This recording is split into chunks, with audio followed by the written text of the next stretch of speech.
share the textbook only. Just a second, because my PPT is not getting been open. Okay, so tell me. Of pregnancy. Full form of IUD. Full form of IUD. Intrauterine device. Intrauterine device. Intrauterine device. Very good. What is gift? Gift, GIFT gift का full form बताओ. Gamete intrafallopian transfer. एक जन कोई तो बताओ, दो सब लोग एक साथ मत बोलो. चलो बोलो फटाफट, एक जन कोई तो भी बताओ. Gamete intrafallopian transfer. Okay, next is tell me about the. एक मिनट, अपना टॉपिक ही आ गया. चलो, so today I will teach you by this textbook only. Next lecture में I will show you my PPT. Now, origin of life से हम लोग start करते हैं. What is this origin of life called as? Now, all of you can see the textbook. ठीक है, you all also have the textbook with you. It is called as the protobiogenesis. This can be a 1 mark question for your board exam. Proto का मतलब होता है पहले, bio का मतलब होता है living organism, and genesis का मतलब आपने पढ़ा है ना अभी. आपने oogenesis पढ़ा, आपने spermatogenesis पढ़ा. तो genesis का मतलब होता है formation. ठीक है, तो प्रोटोबायोजेनेसिस मतलब कैसे पहले, बायो मतलब कि लिविंग ऑर्गेनिज्म फॉर्म हुए. So it is the origin of life को ही हम प्रोटोबायोजेनेसिस बोलते हैं. So in board exam if the question is asked what is protobiogenesis, so the answer should be it is the what origin of life is called as the protobiogenesis. अच्छा, अभी अगर हम origin of life के बारे में बोलेंगे तो अलग अलग लोगों की अलग अलग टाइप के थियरीज हुए. मतलब सबसे पहले किसी ने तो शुरुआत की होगी सोचने के लिए कि कैसे अर्थ के ऊपर लाइफ आया है. ठीक है, तो देयर आर मेनी थियरीज विच जो एक मतलब थियरीज बनते बनते बनते बहुत सारे थियरीज डिस्कार्ड होते गए और फिर फाइनली एक थियरी ऐसा आया जिसको हम सब मानते हैं. ठीक है, तो let us see how it has been started. तो सबसे पहला जो थियरी लोगों ने सोचा था बहुत पहले, बहुत सालों पहले, it was a theory of special creation. ठीक है, तो अलग अलग रिलीजियस के लोगों ने अपने अपने गॉड को बताया कि our God has made the what life on the earth. ठीक है, तो आप क्रिश्चियनिटी में देखोगे तो they will be saying about Adams and Eve. ठीक है, हिंदूज में अलग को बोलेंगे, है ना. मुस्लिम्स लोगों में they will say about their God कि नहीं बाबा, हमारे गॉड ने क्या किया है, पहले यहाँ पे अर्थ के ऊपर एक मैन और एक वुमन को लाया. ठीक है, but can it be proved? No, obviously it can't be proved कि who was the first man, who was the first woman, from where did they came. तो this was been क्या हो गया, ये बाद में discard हो गया. See, we science always requires a proof for it, or it should be experimentally proved. या तो उसका प्रूफ होना चाहिए या तो वो एक्सपेरिमेंटली प्रूव होना चाहिए. तो ये जो थियरी ऑफ स्पेशल ये क्रिएशन था, ये सबसे ओल्डेस्ट थियरी है और ये किसके ऊपर बेस करता है, रिलीजियस के ऊपर बिलीव करता है. सो इसके पास कोई भी साइंटिफिक प्रूफ नहीं था to say that how the living organism was been created. They all were saying that the life has been created by a supernatural power which we call as God. ठीक है, but we can't prove that. ठीक है, so that theory was been a initiation we can say. वो एक शुरुआत थी कि लोगों ने सोचना शुरू किया. तो एटलीस्ट ये तो भी सोचा उन्होंने कि नहीं गॉड ने ये किया. फिर उसके बाद कुछ कुछ लोगों ने ऐसे सोचते गए कि कैसे कैसे लाइफ आया होगा अर्थ के ऊपर. So next theory was the cosmozoic theory or the theory of panspermia. ठीक है, सो अगेन ये जो वर्ड है ये बच्चे लोग बहुत बार नेग्लेक्ट करते हैं और इसके ऊपर से क्वेश्चंस पूछा जा सकता है. तो कॉस्मोजोइक या फिर पैंस्पर्मिया, ये याद रखो. अब इनके अनुसार क्या था, अब ये कुछ लोग थे, इन लोगों ने कहा कि अर्थ के ऊपर जो लाइफ आया है ना वो दूसरे प्लैनेट से आया है, ठीक है। इन द फॉर्म ऑफ क्या आया है, या तो स्पोर के फॉर्म में आया या तो माइक्रो ऑर्गेनिज्म के फॉर्म में, कहीं कोई दूसरे प्लैनेट से अपने अर्थ के ऊपर आ गया। तो यही जो माइक्रोस्पोर्स थे या फिर यही जो माइक्रो ऑर्गेनिजम्स थे, उसी को उन्होंने नामकरण क्या किया, एज कॉस्मोजोआ या फिर panspermia. So again 1 mark question for the board exam, what is cosmozoa या फिर what is panspermia. So again आपको लिखने के लिए 2 क्वेश्चंस आ गए हैं। मैं जो बता रही हूँ 1 मार्क का क्वेश्चन वो आपको नोट डाउन करके टेक्स्ट अपने नोटबुक में लिखना है। First was what is protobiogenesis, second is what is panspermia और what is cosmozoa. Please note down also. Okay, so इन लोग ने क्या बताया बेटा, मैंने क्या बताया आपको, according to them the life on the earth came from the other planet in the form of spores और माइक्रो ऑर्गेनिज्म, ठीक है। अगेन द क्वेश्चन अराइजेस, अभी अगर मैंने आपको ऐसे बताया तो आप मुझे यही पूछोगे ना, अच्छा कौन से प्लैनेट से उड़ के आया, no answer from my side. अच्छा अगर आप मुझे पूछोगे अच्छा कौन सा माइक्रो ऑर्गेनिज्म है, अभी तो आपको बहुत सारे माइक्रो ऑर्गेनिजम्स पता है, आपको बहुत सारे स्पोर्स पता है, तो आप मुझे ये पूछोगे कि अच्छा ठीक है ये बताओ कौन सा माइक्रो ऑर्गेनिज्म है, कौन सा स्पोर्स है। So again they were not answerable for these questions, very clear. So again that was been discarded, ठीक है। So recently what NASA has reported, they have reported the fossils of bacteria like organisms on a piece of Martian rock recovered from the Antarctica, ठीक है, very clear. Now recently the NASA has reported this fossil of bacteria, ठीक है, in from the Antarctica. But again when that time लोगों ने उनसे जब भी पूछा था ये group of people को, those who are believing about the cosmozoid theory, they were not answerable from which planet, which spore, which microorganism. So again there arises a next theory, that is a theory of spontaneous generation या फिर abiogenesis.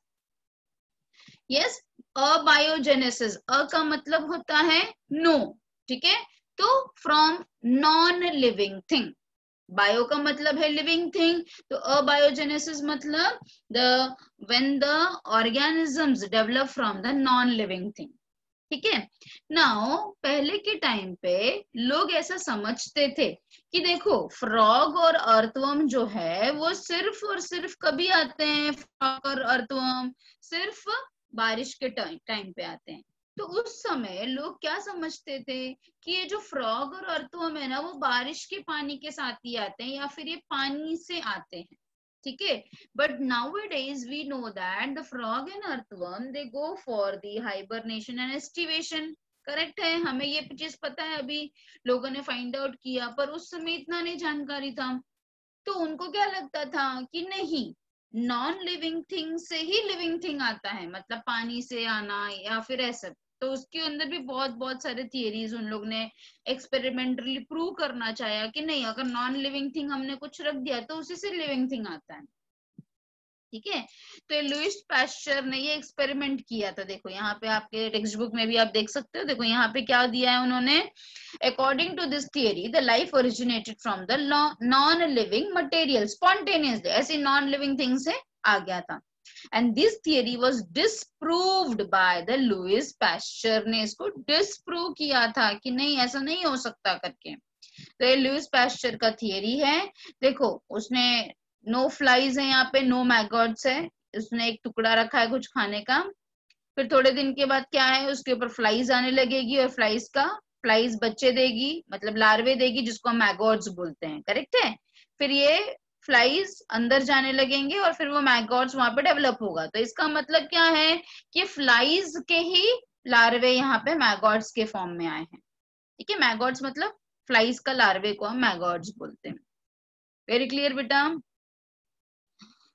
Yes.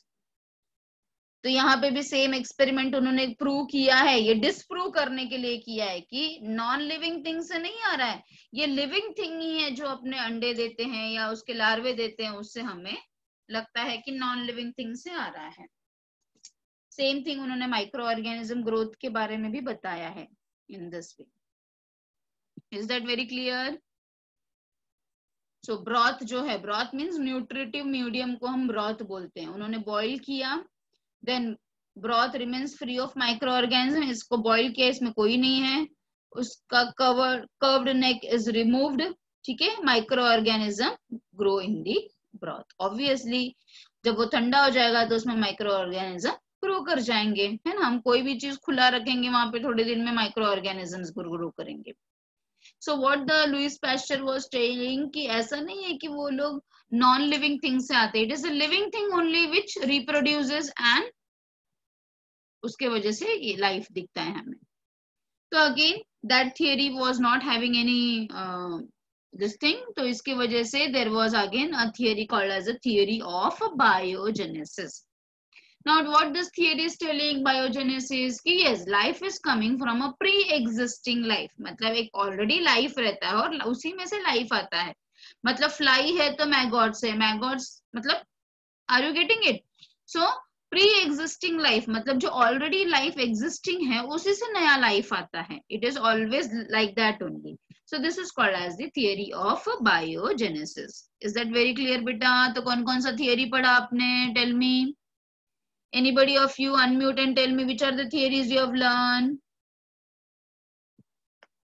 Yes. Unmute yourself. अरे सबके सब सो रहे हैं क्या? मैं कहानी सुना रही हूँ। Theory of special creation. Special creation. Osmotic theory. Cosmic theory. Biogenesis. Theory of spontaneous Theory of generation. spontaneous generation. Theory Theory of of biogenesis. सिर्फ निकी, आकांक्षा एंड आमला, ये तीनों को छोड़ के और बाकी के बच्चे क्या कर रहे हैं? यस, बाकी के बच्चे क्या कर रहे हैं? चेतन,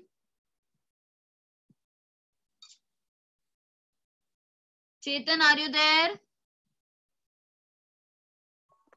हाँ मिस। हाँ, क्या कर रहे थे बेटा? कौन कौन सा थियरी बताया मैंने?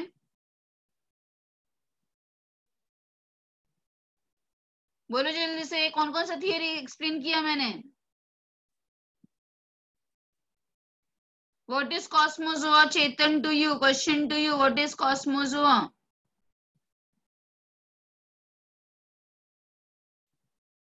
टेक्स्ट बुक पढ़ रहा लगता है अभी, है ना?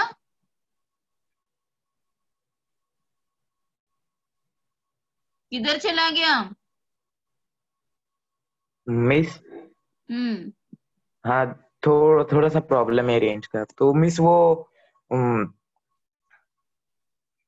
जब अर्थ पे लाइफ अराइज नहीं हुई थी तो मैंने पूछा बेटा व्हाट इज कॉस्मोजोआ?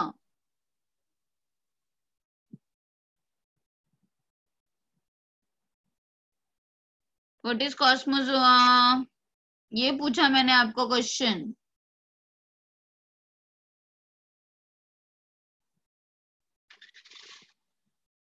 देख लो जब तक टेक्स्ट बुक देख लो, फिर बाद में बोलना नेटवर्क नहीं था।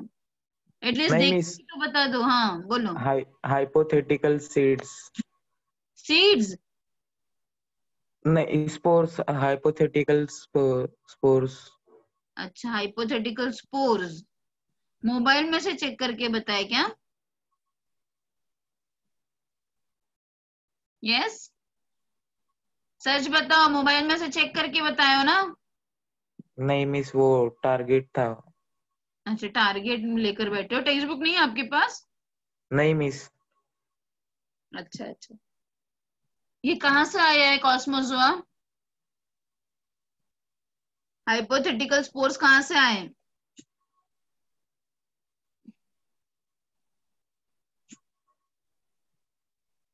बोलो जल्दी फास्ट।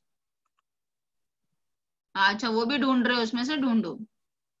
आप लेक्चर में बिल्कुल भी अटेंटिव नहीं थे, ठीक है? आपको लगा कोई कुछ पूछता तो है नहीं, कोई कुछ देखा? आप सबका वीडियो जरा ऑन रखो तो। I just want to see all of you on your video. What are you doing? Let me see on your video. I want all the children to on your video fast. Yes, on your video.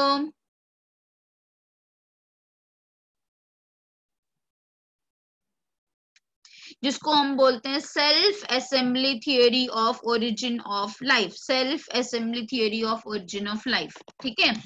Now ये क्या, ये theory क्या बताता है? Chemical evolution क्या बताता है कि life has originated by the combination of many chemicals. By the combination of many chemicals. Shrikant Shinde, please tell Pratibha Miss to on the recording. Means what? Why? Why Shrikant? हाँ? किया है, on recording किया है. अच्छा. Okay. So why it is necessary recording? आप लोग online आए देखने के लिए.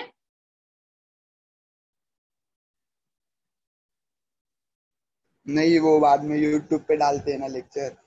अच्छा अच्छा, इसके लिए. ओके, ठीक है.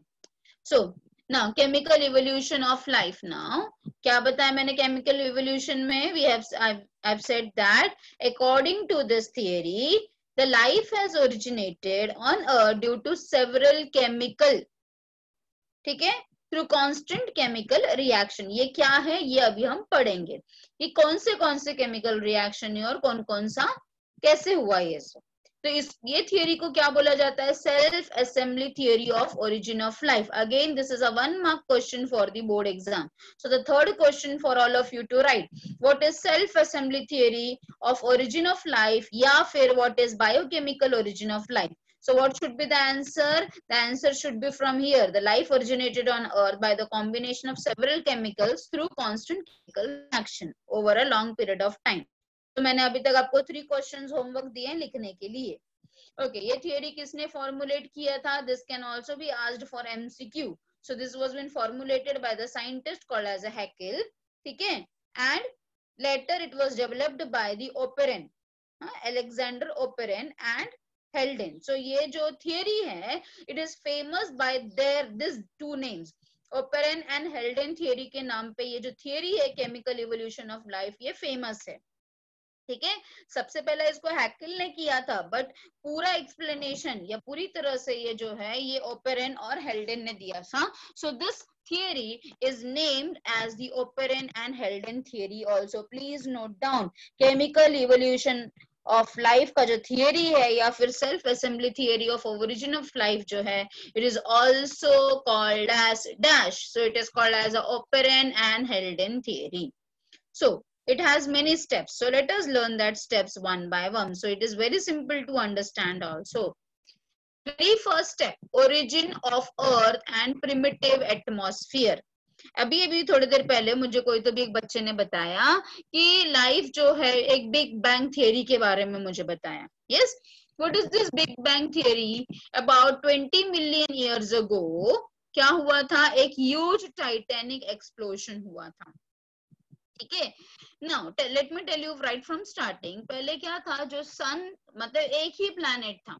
ठीक है, नाउ जो अर्थ है जैसे ही वो सन से अलग हुआ, मीन्स ये हुआ दूर हुआ, तो जैसे जैसे वो दूर होते गया सन से, पहले earth was a round what to say fire of ball. ठीक है, बहुत ही गर्म था, बहुत ज्यादा गर्म था. पर जैसे जैसे वो सन से दूर होते गया वो क्या होते गया? ठंडा होता गया. ठीक है, सो पहले क्या हुआ यूनिवर्स में? About 20 million years ago there was a big explosion. ठीक है, तो जिसके वजह से क्या हो गया? मिल्की वे वगैरह सब बना, गैलेक्सी वगैरह बना, तो अर्थ भी एक प्लैनेट बना इन द सोलर सिस्टम. ठीक है, how much year ago? Of about 4.6 billion years ago. See, nobody has seen all these things. It's just a theory. And we are accepting now this Oparin and Haldane theory because it has been proved also. ये जो भी मैं अभी आपको explain कर रही हूँ, ये सारी चीजें it is experimentally proved also कि ऐसा कुछ तो भी हुआ रहेगा. Nobody has seen it, it is just a theory. ठीक है. सो अर्थ the earth is one of the planet of the solar system and it has been originated about how many years ago? 4.6 billion years ago. ठीक है. Now ये जो अर्थ था जब भी बना तो उसके पास रोटेटिंग क्लाउड था of hot gases and cosmic dust which is called as a nebula. So again a 1 mark question for your board exam. What is nebula? So again, please note down. You have to write down the definition for nebula also. What is nebula? In the primitive earth. आप क्या बोल सकते हो? In the primitive earth, ठीक है, there was rotating cloud of hot gases and the cosmic dust, which was been called as a nebula. As I've told you just now, जैसे जैसे अर्थ सन से दूर होते गया, क्या होते गया, उसके अंदर कंडेंसेशन होते गया, उसमें कूलिंग होते गया, और जो भी हेवी एलिमेंट्स थे जैसे कि निकल, आयन जो है वो किधर आ गए? अर्थ के कोर में आ गए. और जो भी लाइटर एलिमेंट्स थे जैसे कि हीलियम, हाइड्रोजन, नाइट्रोजन, ऑक्सीजन, हाँ वो सब सरफेस पे आ गए. तो जो अर्थ का जो कोर है, हाँ, जो सेंटर है, जिसको आपने पढ़ा होगा ज्योग्राफी में, अर्थ के अलग अलग स्ट्रेटास. सो अर्थ के जो कोर है, सेंटर में निकल और आयन आ गया, विच वर द हेवी एलिमेंट्स, और जो भी लाइटर एलिमेंट्स थे जैसे कि ये सारे gases, they have come to the surface and they have formed the atmosphere of the earth. Now you can just note over here, please एक चीज नोट करो कि मैंने आपको हीलियम बताया, हाइड्रोजन बताया, नाइट्रोजन बताया, ऑक्सीजन एंड कार्बन, ये सारे गैसेस थे. but the primitive earth was quite different from the present one, as it was of a reducing type, मतलब devoid of free oxygen. Yes, मतलब ऑक्सीजन तो था पर वो किसी के साथ कॉम्बिनेशन में था, मतलब ऐसा फ्री फॉर्म में ऑक्सीजन नहीं अवेलेबल था. Very clear. So this is very very very important point again for your board exam. why the primitive earth was reducing type? So the answer should be the primitive earth was reducing type because there was no free oxygen in the atmosphere in the primitive earth. So again, one more question, please note down. Why the primitive earth was reducing type? Very clear. It's very simple कि 4.6 पहले billions ago अर्थ सन से दूर होते गया, condense होते गया, हाँ, जो हेवी एलिमेंट्स थे वो कोर में आ गए, जो लाइट एलिमेंट्स थे वो सरफेस पे आ गए, क्योंकि अर्थ में फ्री ऑक्सीजन नहीं था. It was in the combination with some और the other thing, and therefore the earth primitive earth was called as a reducing type. ठीक है. अच्छा, अब क्या हो गया? This formation is a this is a landmark in the formation of the life. So it is a formation of ammonia, water and methane. अब देखो, hydrogen जो था ना वो बहुत ही एक्टिव एलिमेंट था. Hydrogen was a very active element. It started combining with nitrogen to form ammonia. It started combining with oxygen to form water, and it has started combining with the carbon to form the methane. Very clear. So hydrogen being very active element, it started combining with different elements to form a combination of chemicals like the methane, ammonia, water and the H2S gas. Very clear. ठीक है. अब क्या हो गया? अब ये जो है प्रिमिटिव एलिमेंट्स बने हैं, ये जो प्रिमिटिव कंपाउंड्स बने हैं, इसके अंदर अलग अलग टाइप के रिएक्शंस होंगे. ये जो CH4 बना, NH3 बना, वाटर और H2S बना, इसके अंदर ही अलग अलग टाइप के रिएक्शंस होंगे. ये रिएक्शन किसके कारण होगा? तो ये reaction may be because of ultraviolet हो सकता है, may be because of lightning हो सकता है, there can be n number of reasons, maybe because of radiations, maybe because of volcanic activities. तो ये जो 3 एलिमेंट्स थे, ये भी जितने भी हाइड्रोकार्बन्स थे, अमोनिया, मीथेन, वाटर, ये सबके अंदर इन सब चीजों के कारण, भले वो रेडिएशन हो सकता है, लाइटनिंग हो सकता है, वोल्केनिक एक्टिविटीज हो सकता है, इसमें अलग अलग रिएक्शंस हुए. कौन कौन से रिएक्शंस हुए? जैसे कि कंडेंसेशन हो गया, पॉलीमराइजेशन हो गया, ऑक्सीडेशन हो गया, रिडक्शन हो गया. ये सब होने के कारण ठीक है, there was a formation of a simple molecules, ठीक है, सिंपल मॉलिक्यूल्स तैयार हो गया। जैसे कि शुगर का सिंपल फॉर्म क्या होता है, मोनोसेकेराइड। प्रोटीन का सिंपल फॉर्म क्या होता है, अमाइनो एसिड। डीएनए आरएनए का सिंपल फॉर्म क्या होता है, प्यूरिन्स एंड पिरिमिडिन्स। हाँ, फैटी एसिड्स, लिपिड्स का फैटी एसिड्स एंड ग्लिसरॉल। तो आप देख सकते हो कि सिंपल मॉलिक्यूल्स तैयार हो गए। अब तो बहुत सिंपल हो गया ना लाइफ ओरिजिनेट होना। अगर सिंपल चीजें हैं तो वो कभी ना कभी क्या बनेंगे, कॉम्प्लेक्स बनेंगे जॉइंट होके। और फिर जब ये सारे रॉ मटेरियल्स है तो लाइफ तो आना ही है। वेरी क्लियर बच्चा? Yes, all of you understanding ना व्हाट आई मीन टू से? सबको समझ रहा है ना? प्लीज से यस और नो। Yes miss. हाँ, तो अभी क्या हो गया, अब ये जो सब सिंपल मॉलिक्यूल्स थे ये सब के सब किधर एक्यूमुलेट हो गए, at the bottom of water bodies. तो हेल्डन ने यही वाटर बॉडी को with all this simple substance ही has named it as the hot dilute soup or the primitive broth. Again a 1 mark question for your board exam, so please note down this also. You have to write down what is hot dilute soup or a primitive broth. What is this? It is the water bodies with all the simple compounds like monosaccharides, amino acids, purines, pyrimidines and all these things. ठीक है, very clear? अभी ये सारी चीजों के अंदर देखो degradation नहीं हो रहा था। यस, मतलब डिग्रेडेशन मीन्स वो, अगर आप कोई भी मोनोसैकेराइड ऐसे रख दो, अमाइनो एसिड, प्यूरिन्स, पिरिमिडिन्स एक साथ ऐसे ही रख दो तो वो खराब होने लगेगा ना। कोई भी चीजें, जैसे आप कोई भी चीजें बाहर रख देते हो तो जल्दी से डिकम्पोज होने लगता है वो। तो ये डिग्रेडेशन नहीं होता था इसके अंदर। क्यों? क्योंकि इसके अंदर फ्री ऑक्सीजन नहीं था और इसके अंदर एंजाइम्स भी नहीं थे अभी तक। ठीक है, तो जो हॉट डाइल्यूट सूप था, it does not show any degradation because of the absence of free oxygen and enzyme. Again a question for your board exam कि why the hot dilute soup did not show any degradation. So the answer to the question should be it did not show any sort of degradation because there was no free oxygen and there was no enzyme. So again इसके ऊपर आपको 2 questions आ सकते हैं. So please note down that question also कि why the hot dilute soup did not undergo degradation. ठीक है, और या फिर the question can be in another form also. As there was no free oxygen, what is the role of oxygen on the hot dilute soup? So you can say it did not show any degradation. ठीक है, तो अभी तक हमने क्या पढ़ा कि ammonia, water और मीथेन बना। ये अमोनिया, वाटर और मीथेन के अंदर अलग अलग रिएक्शंस हुए, जैसे कि कंडेंसेशन, पॉलीमराइजेशन, ऑक्सीडेशन, रिडक्शन। ये किसके कारण हुआ? ये शायद वोल्केनिक एक्टिविटीज से भी हुआ रहेगा या फिर वो लाइटनिंग के वजह से भी हुआ रहेगा। Means an number of reasons are there कि जिसके कारण हुआ रहेगा। पर ये सब होने से क्या हुआ, मतलब जो हमारा मेन फोकस है वो क्या है? ये सब होने के वजह से सिंपल ऑर्गेनिक कंपाउंड्स बन गए। Simple organic compound, yes, simple organic compound में मोनोसेकेराइड बन गया, अमाइनो एसिड बन गया, fatty acid, glycerol, purines, pyrimidines. अब ये सारे जो 5 चीजें हैं, यस, ये जो बन गए हैं तो ऑब्वियसली अब ये क्या बनेंगे, एक दूसरे के साथ कंबाइन करेंगे और क्या बनेंगे, कॉम्प्लेक्स ऑर्गेनिक मॉलिक्यूल्स बन जाएंगे। ठीक है, अच्छा, अब ये जो प्रिमिटिव ब्रॉथ है was neutral and free from oxygen.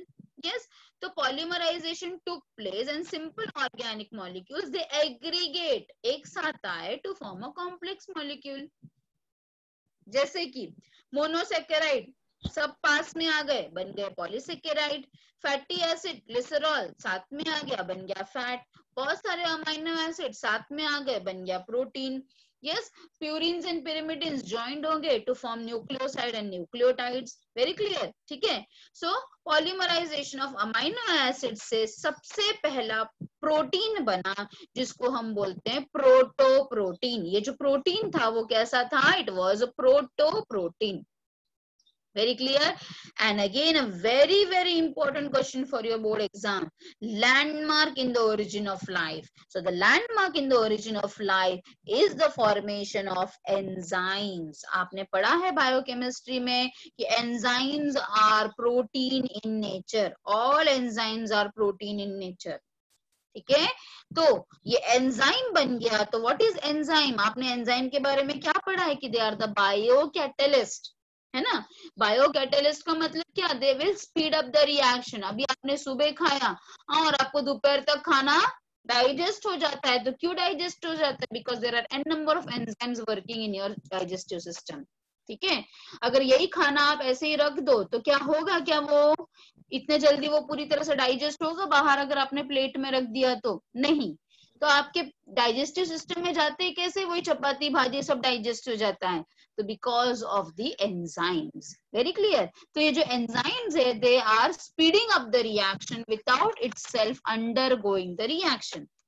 As they are present inside the living organism, so it is called as a biocatalyst.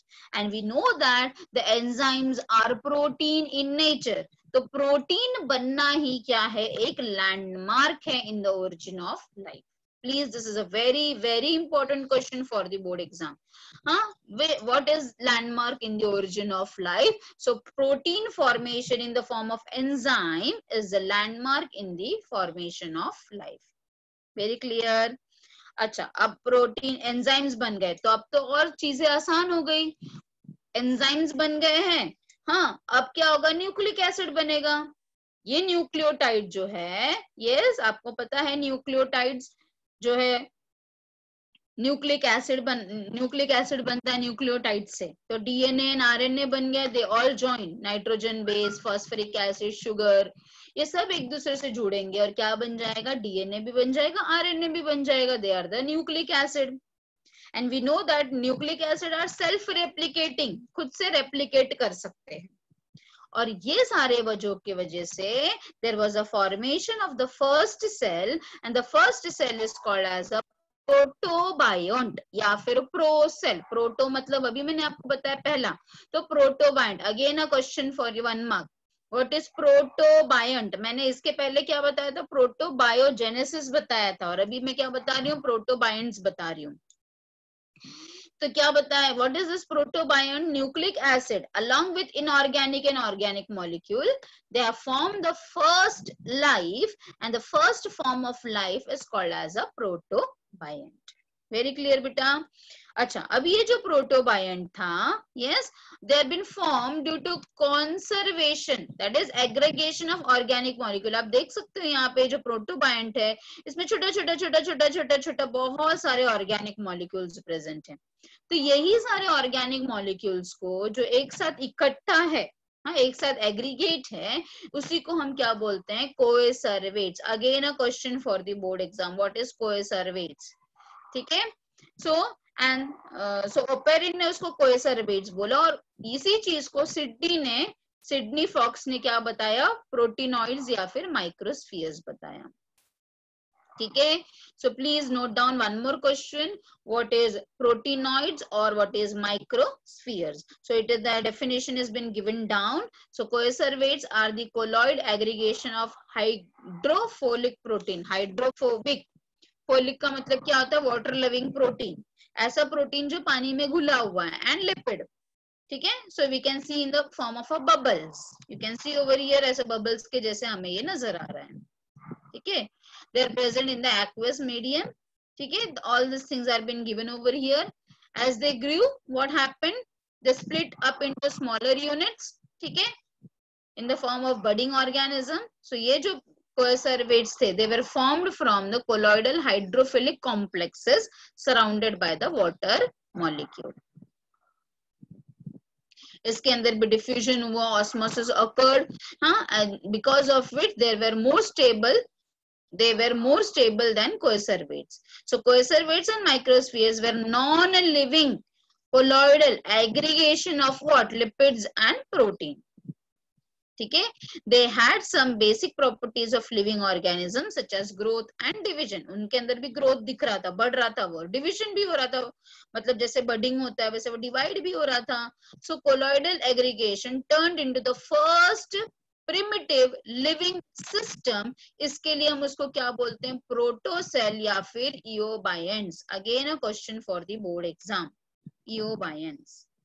Very clear बेटा. तो मैं अभी आपको वापस रिपीट कर रही हूँ कि आपको क्या क्या ये करना है. अभी तक हमने क्या पढ़ा, फॉर्मेशन ऑफ न्यूक्लिक एसिड बन गया, डीएनए आरए बन गया. डीएनए आरएनए के बाद प्रोटोबायंट्स बना. प्रोटोबायंट्स का मतलब है फर्स्ट फॉर्म ऑफ लाइफ को हम प्रोटोबायंट्स बोलते हैं. तो ये कैसे बना first form of life, in the form of coacervates. What is coacervates? It is the aggregation of what? Two things, protein and lipid. Protein and lipid का ये क्या है, aggregation है in the hydrophobic form. मतलब कि पानी के अंदर ये प्रेजेंट है ऐसा in the form of a bubbles, है ना. इसके अंदर भी हमें दिखाई देता है कि कोएसरवेट्स क्या होता है, क्योंकि उसके अंदर डीएनए है, आरएनए है, तो वो रेप्लिकेशन कर रहा है, मतलब कि उसमें डिवीजन हो रहा है और साथ में वो ग्रो भी कर रहा है. तो आई कैन से दैट ये जो कोएसरवेट्स है, ये जो कोलॉइडल एग्रीगेशन है, इसी को मैं क्या बोल सकती हूँ, इओबायंट्स बोल सकती हूँ या फिर प्रोटोसेल बोल सकती हूँ. Very clear to all of you बेटा. So I will teach you till here only, फिर ये बाकी का first cell I will explain you in the next lecture. So the homework for you all is कि मैंने आपको क्या क्या लिखने के लिए बोला है, note down, please note down. एक बार आप चेक कर लो मैंने आपको क्या क्या लिखने के लिए बोला है. डेफिनेशन ऑफ प्रोटोबायोजेनेसिस नोट डाउन किया. व्हाट इज कॉस्मोजोआ और पैंस्पर्मिया.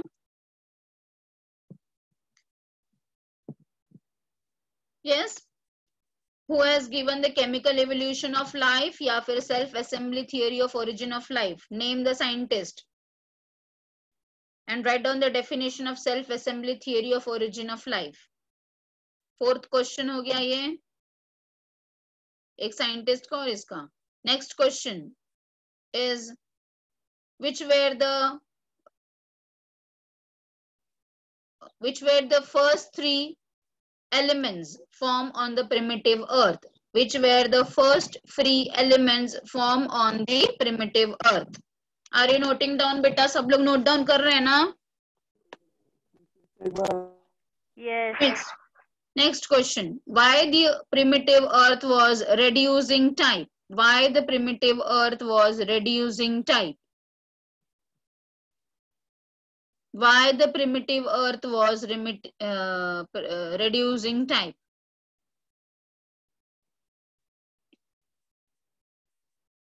Which element has been considered as landmark in the origin of life? Which element is considered as landmark in the origin of life?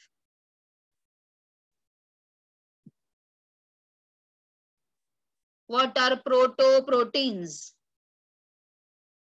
What is protobionts?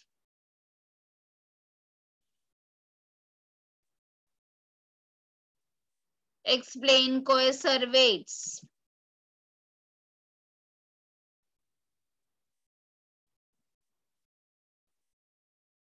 What is proteinoids or microsphere? Proteinoids are microspheres. Next, what is eubionts or protocell? What is eubionts or protocell? चलो इतना note down सबने कर लिया है. So maybe tomorrow you will be having the next lecture. ठीक है, तो tomorrow I will tell you about the first cell.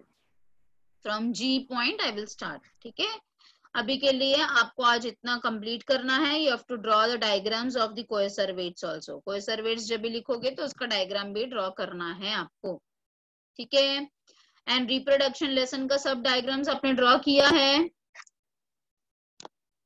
Reproduction lesson के सारे डायग्राम्स आपने ड्रॉ किए हैं क्या? As you know that I always request all of you to make one notebook in which you can draw all the physiology topics के diagram. So sir respiration, circulation, ये दो physiology topics हो गए हैं, reproduction हो गया है. ये तीनों टॉपिक का ठीक है, मुझे एक नोटबुक में सारे डायग्राम्स चाहिए, ठीक है, very clear to all of you. एक नोटबुक खरीदो आप, उसके अंदर रेस्पिरेशन लेसन का, सर्कुलेशन लेसन का और रिप्रोडक्शन लेसन के जितने भी डायग्राम्स है, all diagrams are important, every diagrams you will be drawing in that particular notebook. As you all know that all the big diagrams should be within 14 lines and जो भी छोटे diagrams है it should be within 7 lines. Very clear? मैं कभी भी आपको notebook दिखाने के लिए बोल सकती हूँ, ठीक है, तो आपको अभी एक्सक्यूज भी नहीं रहेगा कि मैं घर पे भूल गई, बिकॉज अभी तो आप घर पे ही हो। हाँ, I will give you 1 week time, मैं आपको 1 वीक टाइम दूंगी for completing the diagrams. 1 week time is more than enough for all of you. आप एक दिन में 2 या 3 डायग्राम्स भी ड्रॉ करोगे तब भी कंप्लीट हो जाएगा। Very clear?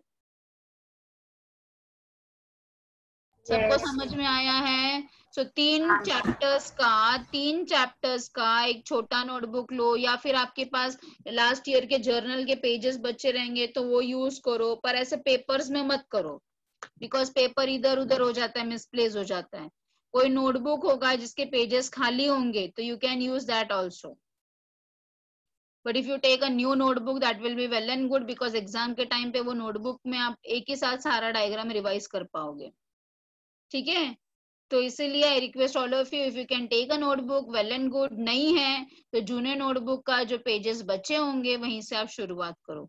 But I will give you 1 week time, after next week I will see all of yours diagram, circulation, respiration and reproduction के all the diagrams are important and all are compulsory also. समझ में आ गया है? So 1 week time है and no excuse, घर पे भी भूलने का बोल नहीं सकते। मैं वापस बता रही हूँ आपको कि